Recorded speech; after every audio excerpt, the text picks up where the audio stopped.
পর্দা করার ক্ষেত্রে অনেকে মেয়েদের মুখ ঢাকার ব্যাপারে দ্বিমত পোষণ করছেন, এ নিয়ে তর্কও করেন অনেকে।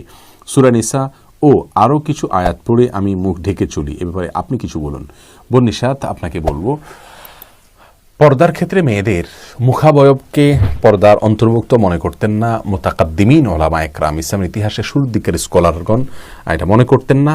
এবং মেয়েদের চেহারাকে যদি কেউ না ঢাকে কোনো অসুবিধা নাই। কিন্তু এখানে একটা কথা আমি বলতে চাই যে এটা যে মত তারা দিয়েছেন এর মানে হলো চেহারাকে যদি না ঢেকে কথার কথা চেহারার উপর একটা কাপড় টেনে দেন এবং নিচের দিকে তাকিয়ে হাঁটেন, তাহলে কিন্তু তার চেহারাটা অটোমেটিক অপ্রদর্শিত থাকবে, কেউ দেখবে না। কিন্তু আজকাল চেহারাকে যেটা করা হয় এটাকে না ঢাকা বলা না, এটাকে বলা হয় প্রদর্শন করা। চেহারাকে প্রদর্শন করার কথা কোনো সুযোগ নেই। আল্লাহ বলেছেন ওয়ালা ইউদিনা যিনাতাহুন্না, মেয়েরা তাদের সৌন্দর্যকে প্রকাশ করবে না। এখন যেভাবে স্কার্ফ পরা হয়ে থাকে চেহারার বর্ডারে, তাতে চেহারাটা কিন্তু প্রদর্শিত হয়।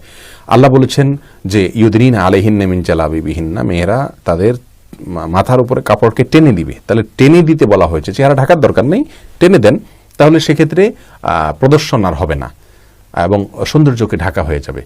কিন্তু আজ যারা প্রদর্শন করছেন, এই প্রদর্শন করার কোনো সুযোগ নাই। আল্লাহ তাআলা প্রদর্শন করতে নিষেধ করেছেন এবং টেনে দিতে বলেছেন। কাপড় যদি টেনে দিতে হয় তাহলে এখানে আপনি এটাকে স্কার্ফ আকারে বেঁধে রাখার কোনো সুযোগ নেই, আপনাকে টেনে দিতে হবে। টেনে দেওয়া এটা কোরআনের নির্দেশ। বিধায় চেহারা ঢাকা জরুরি না এ অর্থে যে আপনি এটাতে কোনো নেকাব না পরলেন কিন্তু কাপড় টেনে দিলেন, তাহলে নিচের দিক থেকে খোলা থাকলো, এ অর্থে ঢাকা যায় না ঢাকলে চলবে।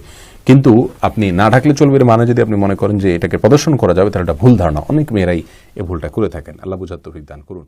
ইসলামিক ভিডিও পেতে চাইলে চ্যানেলটি সাবস্ক্রাইব করে পাশে থাকুন। আসসালামু আলাইকুম রহমতুল্লাহ।